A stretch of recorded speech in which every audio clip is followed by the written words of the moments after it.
Welcome everybody back. This is a second part of a two-part series called The Era of AI. I want to give a quick shout out to our friends and sponsors over at Microsoft for helping us put this together. Last week, for those of you that joined us, we got to meet with the New York City Department of Ed, a couple of amazing educators from that department, talking a lot about what AI is looking like on the ground floor of K to 12 education. Today, we're going to focus, of course, a little bit more on higher education. And I'll bring up our guest in just a second. But first, let me take care of some housekeeping items. For those of you that don't know, I am an educational consultant, author, and speaker from Austin, Texas. I just actually wrote a book on AI called Learning Evolution. I'll share some info on that at the very end. Just came out in Amazon actually yesterday. So very excited to share that as well. And I want to welcome all of you that are joining us from various platforms. This is being posted live on LinkedIn, YouTube, and on K-12 Leaders as well. Just so you know, it is being recorded, and so any content that you might miss, you can go back and watch, of course, on those platforms as well. We do want to involve you as attendees in the conversation as much as possible. So while this is going to be a very tight 30 minutes and we have lots of questions to get through, if there's an opportunity for a question or two, feel free to drop it into the comment section of the platform that you're watching this on. So again, if you're on YouTube or LinkedIn or K-12 Leaders, just put your post on there and we'll see if it pops up on my end, and we'll try to get to some of those as well. And again, thank you to our friends at Microsoft. Just want to let you guys know that those of you that have registered for this event in advance, you actually added a lot of questions to part of your registration. And so from those questions, I crowdsourced using, of course, AI to help kind of build some of the questions for today's panel. And I guess it's a panel of one because we're going to introduce Dr. Kurt Carver here in just a second. But I used the same questions that you guys asked for last week's panel as well as this one, but we changed the lens a little bit and made it a little more based on higher ed. And thank you so much, Stephanie, for joining us from LinkedIn. We have our first guest popping in. So you see, folks, this is going to be interactive. If you have comments, you have questions, you have things, sometimes we'll be able to put them up on the screen for you as well. But without further ado, let's invite up to the stage Dr. Kurt Carver. Oh, let me get to a better view there. I can see you better there. How you doing, sir? I'm doing awesome. Thanks, Carl. So you are, let me get this right, Vice President and CIO of the University of Alabama Birmingham. Is that correct? Outstanding. Yes. What is that? First of all, give us a little background. What does that role entail? Because I imagine that's not just a small role. You're doing quite a bit with those two hats on. Yeah. So UAB is an amazing university, about 23,000 students. It's an academic health system as well. So we have, operating hospitals and clinics and all of that sort of stuff. We do, I don't know, about $750 million of research each year trying to transform and save lives. So it's a great urban university. A lot of students. This is their first-time college students. So it's an amazing place to work. And as I said, try to transform lives either by saving them as a patient or getting them a college degree or a professional certification. I love it. Yeah, lots of in that area of growth. I mean, there's just so many different ways you can go with this too, especially when we talk about the health industry. I know we're going to focus a lot on education with AI, but I know, kind of a side note here, and you know this too, a lot of the industry, every industry across the United States is really changing across the world with this introduction of AI. And we'll get to some of those questions too. I have friends in healthcare, friends that are in real estate. Every bit of that conversation is taking place at those places as well. Oh, yeah, there we go. We have, from the Microsoft EDUs, that's Stephanie serving UAB. There she goes. Give you a shout out. You've got a fan there, Kurt. All right. There we go. Yeah. Jumping in right away. Microsoft's a great partner of ours. That is awesome. Well, let's talk a little bit before we dive into some of the stuff. How do you use, let's talk about AI. I asked this for our guests that were on last week too. Just talk about your daily role, things you do. How have you been using AI and not necessarily generative AI? It could just be any type of artificial intelligence or machine learning to help with your role.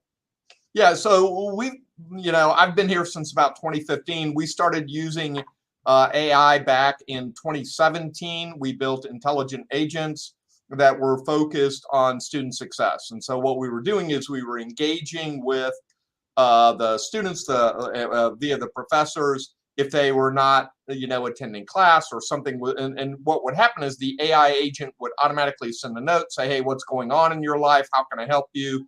You're not going to pass the class unless you're attending class. And we had 100% positive response to that. The students were transparent about what was going on in their life. The faculty were able to intervene early and to assist them in that process. And we started even back then, 2017, setting up quarterly meetings between the provost's office and student success, where we started to look at how can we use AI, how can we use chatbots, how can we use intelligent agents to improve student success so that we can recruit them, we can retain them, and they can graduate with a degree and go get a job. And so, this has been long. We've been involved with this for several years. And so when we had this huge shift occur, last, I guess, October, it's been a year now, Carl. Right. Yeah. That we immediately were able to jump on this. So, we immediately started taking action, seeing, the benefit and some of the costs and risks associated with what generative AI brought to the table. Yeah, I want to pick out a particular point there. And you talked about those quarterly meetings and how important that is too. I mean, having the multiple stakeholder voices in a conversation, any institution or business or whatever you're in, but especially at higher ed and public ed, I think it's so important. So then you kind of keep abreast of those situations when things pop up, like, I don't know, the launch of a giant large language model like ChatGPT. Like you said, we were ready for it. Let's go ahead and talk about it. Out of those conversations and what you've been hearing over the last year, I'm curious, what are some of the concerns that have bubbled up that you've maybe addressed in those quarterly meetings, or that you've heard from your colleagues at other universities as well when it comes to generative AI in higher ed? Yeah, so I'll give you a couple of them. Obviously we're concerned about security. Those phishing messages that used to have spelling mistakes, Yes. they're not going to have spelling mistakes in the future. And they're going to be very tightly branded for your organization. We're concerned about privacy and the ability for people, again, to use social engineering, come in, trick someone using generative AI.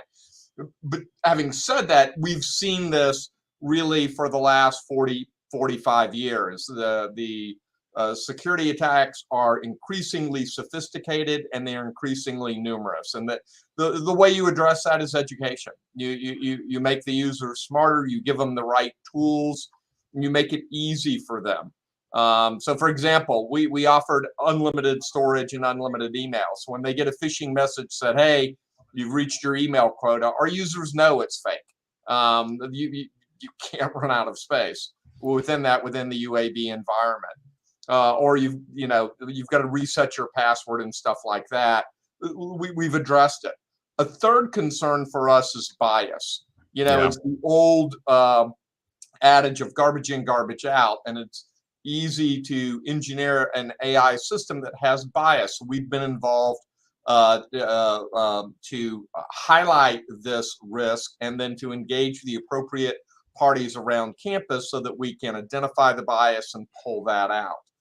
I think the third one is we want any AI engine that we're using, especially one that's branded for the university, to reflect the university principles. And we use personas to do that. We had a formal discovery mechanism. We had a presidential message that went out to the university over the summer that said, these are our principles. This is how we're going to use AI. And then we started to build internal AI systems that enforced those principles in terms of the responses back that came out of the AI system. So, security, privacy, bias, compliance with, principles to reflect the university and protect our reputation. Yeah, that's a very proactive way of tackling that, and I like that idea. Instead of, a lot of people go straight to policy and say, "Well, we need to revoke or change policies." You're really saying, let's focus on what our core personas are, what do we believe in as principles as an institution, and now let's make AI work for us. Let's actually put it into practice and say, we're going to use you, but this is how it's going to be used under these, like you were saying. I think that bias is such an important topic too that people aren't talking about. And you say junk in, junk out. Why? How are you having that conversation? Are professors having conversations, faculty having conversations with students about it? Is this just another layer of media literacy that should be happening in all your classrooms there? Yeah, so what we did is, again, because of that preparation, because we had started back in 2017, when January of this year, at a President's Executive Cabinet, and actually, Carl, I wasn't even present. I wasn't at the meeting. I think I was in South America on a cruise. But the That's unfortunate, but fun. Yeah. But the provost, who again we had been engaging with her for 6 years, the provost said we need to form an academic task force and look at academic and research use of AI. We'll need guidance by this summer so that we're prepared for the fall semester. And so we formed a task force across a lot of the different units here at UAB. They worked together. And then what came out of that is not only, hey, let's tie this back to academic integrity, but instead of, this kind of blanket, we're absolutely going to use AI or we're absolutely not going to use AI, we instead said, no, here's what it would look like in your syllabus if you want to use AI. And here's what it would look like in your syllabus if you don't want to use AI. And here's what it would look like in your syllabus if you want to use AI for certain things and you don't want to use AI for other things. And again, Carl, we tied it back to principles. Let's think about academic integrity. Let's think about critical thinking, which is why we have universities who want you to think critically. Okay, so how do we sculpture or construct our exams so that they promote critical thinking? And Right. sometimes that involves AI and sometimes it doesn't. So let's be nuanced about how we do that. And I think, the other thing that we did a month later, I was actually back, is we sat down and we said, well, how are we going to get smarter at a broader basis? And this is kind of one of the later questions, but it ties in here as well.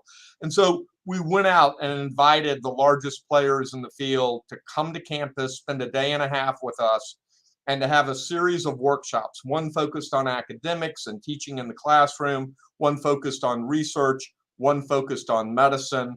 We also had a kind of infrastructure meeting. All the techies got together and say, well, how do you implement this? And so, we had Microsoft and Google and Amazon and Salesforce come in and spend a day and a half with us and have those conversations come out of that. And then what happened is, and we recorded all of that, the meetings were hybrid. There were a lot of people in the room. There were a lot of people, out in the digital room, if you will.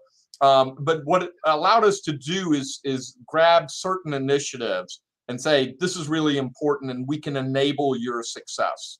And so that's what we did. And what happened out of that is you start building champions. You start building people that really want to do it, but at the same time, you're raising the educational level of everyone because they're getting exposed to that. And we're about to follow this up now with meetings with a number of our other strategic partners that are a little bit more niche, if you will, Right. but are tremendously important to how we do things at a higher ed research university.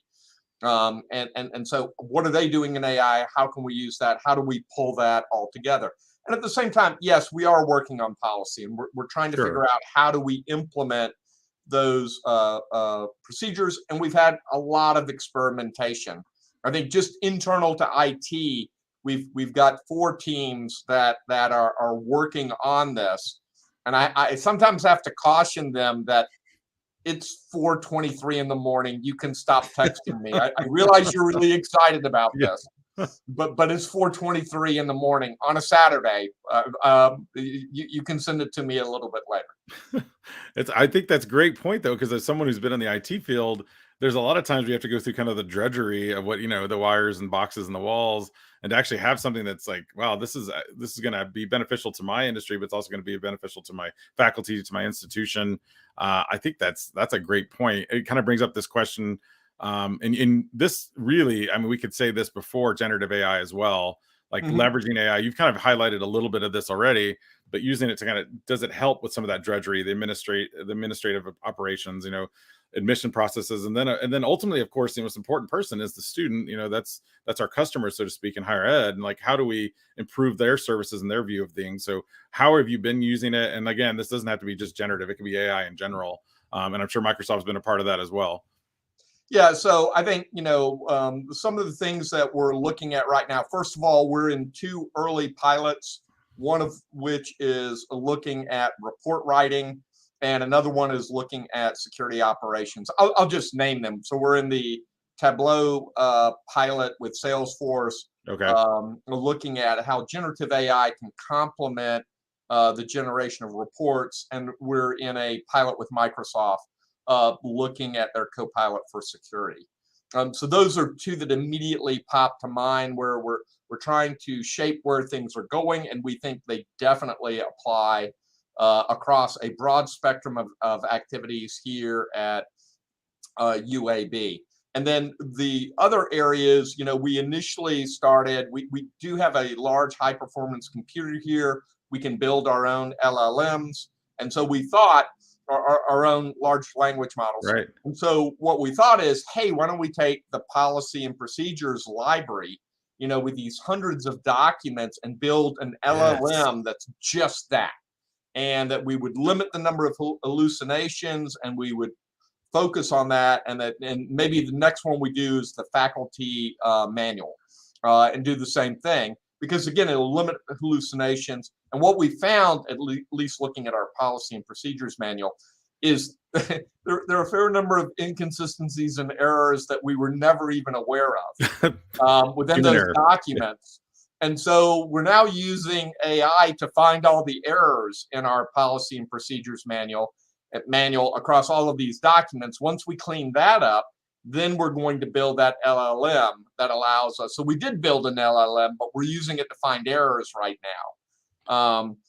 And I think, going back to, I mentioned research, we're building the capability to do LLMs on demand. We're seeing a tremendous number of research projects, and we've seen this actually for years, using expert systems and neural networks and machine learning to do certain things. Now we're seeing generative AI added to the mix, but we want to be able to build LLMs on demand to support research projects. And so we're spinning that capability up with an internal website to make it very, very easy for us to actually build that on demand. And the way we run high performance computing at UAB is it's paid for by the administration, by the president. And so we enable both small researchers and large researchers. It's not your traditional condominium model.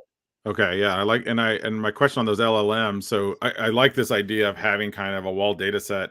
So it's not just going out to the internet and pulling, like you say, a lot of hallucinations. So if you have a very limited data set, in some ways that's good, because it's going to be a lot more accurate data.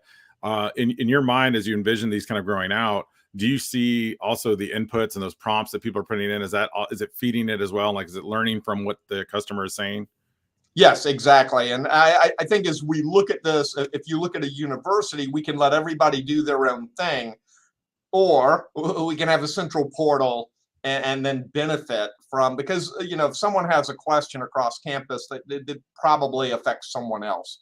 And so, and I think prompt engineering is going to be important for maybe another year, 18 months. And just like everybody mastered how to do a search engine, they're going to master prompt engineering and how you can stack prompts to do pretty amazing things. And so what we're trying to do is, going back to this idea of educate everyone, get them more sophisticated, allow them to, my job's to enable their success, and to do it in such a way that it delights them, that we create a competitive advantage. But a lot of that is making these services where they're easy to use safely, and aligned with the university's values and principles in terms of the research we want to support and how we answer questions. And that can be really nuanced in terms of we do it. I'll give you a silly example.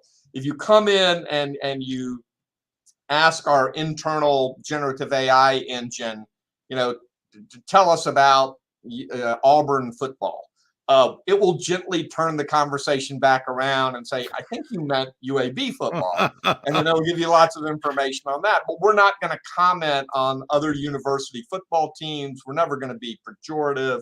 We wish them success, but we want to focus them on our university and what we're trying to do for that internal audience.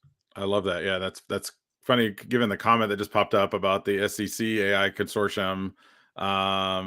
And then also that, Auburn's mentioned in there as well, but you're part of that group too. So I guess to a larger scale, are you seeing these other universities starting to do similar things? Because I think we're still so new. I mean, again, it's not even been a full year since the public launch of ChatGPT.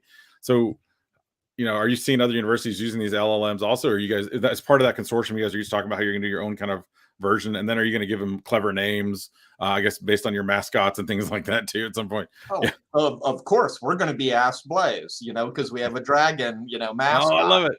and Yeah. and and and Instead of Ask so Jeeves, Blaze. Yeah. yeah. So the idea, I think if you think of any organization, not only higher ed but anyone, the crown jewels are the internal data, and as you're working with that, you don't want that out in the public. They're your crown jewels. Those are internal, but you want to create a competitive advantage based on having access to that data.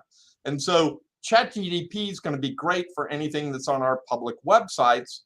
But then again, we've got to have the discipline that we have got the right things on our public websites, and they're built to be digested by these engines. But internally, some of that data, no, we don't want to share that. We want that just for our local use, because it allows us to graduate more students, to have greater student success.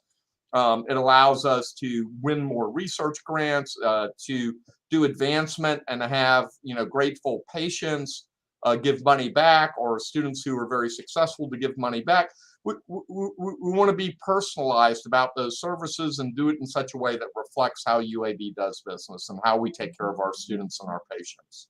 I love it. That's your North Star. So I mean, you keep focusing on that, and anything you do in terms of policy and around AI is going to be, I mean, it's going to be positive in that light, because you're always kind of going back to like, what is our mission? What is our purpose? What are those personas? You Yeah, so mentioned, yeah, I think what you're going to see is a lot of universities trying to figure out, if you will, what's that hybrid model? right, That AI system within an AI system within an AI system, which is really what you want to do. And in our mind, when we look at the architecture, you've got that base persona level, which is, if you will, the presentation level. How do we present information back reflective of our values?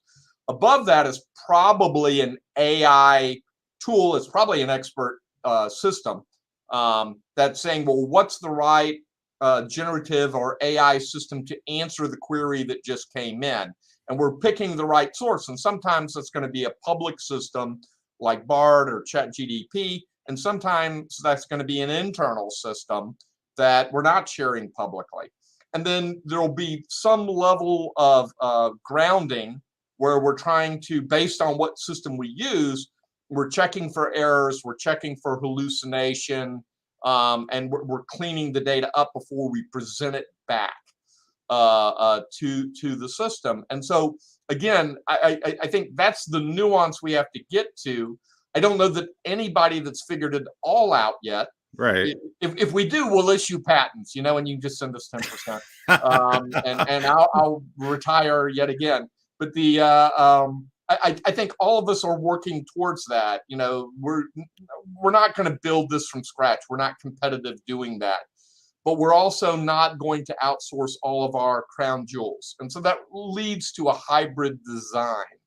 And again, I mentioned that meeting back in February at the President's Executive Cabinet. We made a decision at that meeting, the president did, that we were going to engage in inviting all of the industry leaders to come to campus. We made a decision that a hybrid design made a lot of sense.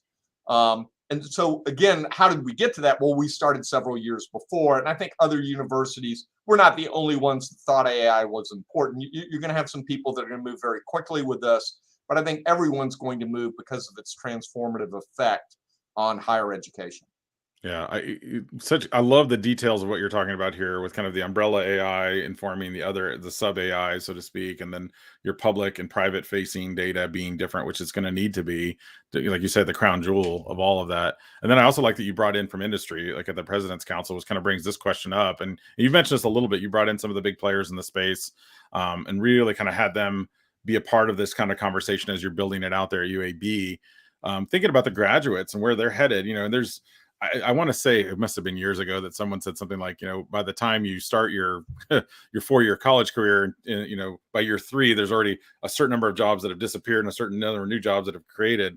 I feel like that's just continuing to accelerate with AI. But how do you at the university level really try to prepare kids for what we don't know? I mean, I guess we've been doing this a lot with internet and technology in general, but now I feel like it's even more rapid. Yeah, I think, again, it goes back to a couple of things. First of all, there's some enabling technologies that you're absolutely going to have to understand regardless. You've got to understand data and data governance and data quality and how do you manage data, the needs for a data architect and data validation coming in. Otherwise, again, you get garbage in, garbage out.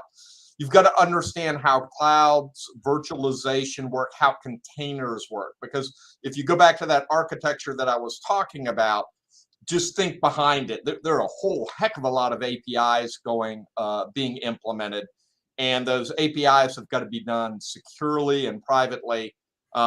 And so again, and you're going to be spinning off containers to actually do different work along the way. So again, you got to think through all of that. I mentioned earlier, Carl, this idea of critical thinking and this ability to continually learn as we go. That's one of the benefits of working in IT is it's always changing, it's always Yeah. moving, and it's moving rapidly. And it's really an area where if you're really good at what you're doing, you're not only seeing the primary effect, you're seeing a secondary effect, a tertiary effect, and then you're able to lead others to implement that. And so I think what we're looking for in our graduates is to be exposed to it, to understand the complexity, to not rush in, to understand that they're going to be, one of my favorite quotes I picked up when I was at George Mason University, hallways of distractions and windows of opportunity. Yeah. What are the I like things that really make a difference? What are the things that will really delight your customers and your students and your faculty? Do those things. Build it. You're aiming too low if the only verb you use should be delight. And so, again, how do you build students that can build delightful systems using AI? And the other way, because there are some naysayers out there. Sure. I kind of go back. My freshman year in college, I'm not exaggerating. They gave me a slide rule and they gave me a calculator because they really weren't sure Which that one? Yeah. calculators were going to work. And I think we've had this argument over time. And I'm not that old actually, but they did. They gave me a slide rule, and I learned the slide rule, and I already knew how to use a calculator. But the thought process, we're going to have to face the same thing with AI, and we're going to have to make judgment calls, and we're going to get certain things wrong. But if you aim at delighting your customers and build principles into it, and you're thoughtful about your design and architecture, then you can create graduates that will continually learn, have critical thinking, and be able to adapt to the future. And this gets me to my last point, and this is probably the hardest one to answer, I would say, and it's kind of around one of the things that we see in K-12 that I also see in higher ed a lot of times is curricula kind of can be a bit of a ceiling that you hit at certain points. Like, well, we have to teach these structures, or in the case of K-12, it's like these standards have to be taught, and that takes years and months to kind of put into practice and policy. And so we're talking about things that are changing at a rapid pace, but trying to fit those in. Your ideas of critical thinking, I think, fits under any curriculum, and it should. Sure. It's kind of how you teach it, right? Do you see there's going to be adaptation? Because, like you said, even prompt engineering, I agree with you. I think you can make a course on it, but in a couple 3 years, it's not going to matter really, because it should be kind of embedded in everything. So where does this fall? Where does the curricula of higher ed fall in all this? Is there going to be new courses, new, I don't know, career paths, new majors? Where do you see in your crystal ball? Yeah, I think absolutely. I just look at the research field right now, and I'll do it within the microcosm of the high performance computer. I mean, we've seen for years just this focus on using AI in research and doing very, very different things because we were able to apply AI to automate certain processes and tasks and then focus on other things that are really game changing at a world level. And so I think what you want to do, none of this is going to come through some Napoleonic or monolithic design, but instead where it's going to come is by enabling faculty members and having that conversation between the faculty member and the department chair of what's the appropriate fit within the that particular course. And then for the new majors, having that conversation with your board of trustees about what are the emerging majors, moving in an appropriate manner so that you can continue to be accredited, you're managing risk, you're doing the right things, but at the same time, you're preparing your students for these new fields. And I see our board, our university leadership doing that exactly the right way. They're engaged, they're thoughtful about it, they're principled, they're driven by principles in terms of how we make these changes, and it's really student focused. So you have some of this stuff occurring top down, you have some of this stuff occurring bottom up, and you have a lot of engagement from the industry. That's why having our industry partners like Microsoft come in and spend time on campus. We've got a lot of on October 19th, we'll have a lot of local companies coming on campus and visiting us and talking about, hey, this is what we need in Birmingham. This is what we need in Alabama. This is what we need in the Southeast. And so having those multiple voices, managing the risk associated with AI systems, but doing it in such a way that it reflects the values of our institution are going to allow us to prepare our students for the future. I just have to say, it's very refreshing to have leadership like you in a higher ed institution, because a few things you point out throughout this entire conversation today, I never heard you say the word "I" with anything. It was always our institution, and we did this. And in fact, at one point, you even said I wasn't even there, and they were still. I think that's how much you guys have a belief and a culture of belief there at UAB, which I think is just going to make things great. And also your passion and excitement over this topic, I think gets me excited too. I can tell that you and your department are very excited about some of the things that are going on, and I want to thank you, Kurt, for joining us. This is great. We could talk for hours. We've hit our 30-minute mark and flown right by it, as I predicted we might. Thank you. So where can people find out more about you and the great work you're doing there at UAB? So just come to the UAB. Well, first of all, I'm easy to find. LinkedIn, I'm Carver C. Facebook, I'm Carver C. Twitter, I'm Carver, or X, I'm Carver C. I know. Still gets me. So I'm easy to find there, but it's better go to the university website. We do have a webpage set up on our pursuit of AI, and I'm always happy to engage via email or another mechanism on what we're doing here, and to bring in the subject matter experts that we have that are working this day to day. Awesome. We'll make sure to add that link to our description of this as it gets posted shortly after. So thank you, Kurt. I'm going to go ahead and say farewell to you as I wrap up here. And really quickly, folks, just again, want to give a quick shout out to our partners over at Microsoft for making this possible. Chris, you heard a lot from Kurt, some of the work that they're doing at the higher ed level. We talked last week about some of the work they're doing at K-12, Copilot being a big part of this conversation too. And then lastly, as I mentioned earlier, my new book is out just now. It just came out yesterday on Amazon, Learning Evolution, the New Era of AI in the Classroom, really focusing on K-12, but I got some higher ed in there too. Just looking at both strategies like we talked about today, but then also tools. Now, the trick of all these things, of course, is that tools, like you heard Kurt mention, they're just going to change. They're going to evolve quickly and rapidly. So whenever you put a book out, you know that probably the day you put it out, the next day, the tools are obsolete. However, I did try to make this as evergreen as possible. So I hope you guys get a chance to check that out as well. Thank you guys so much for being a part of this live event on the era of AI. There we go, in higher education. Thank you, everybody.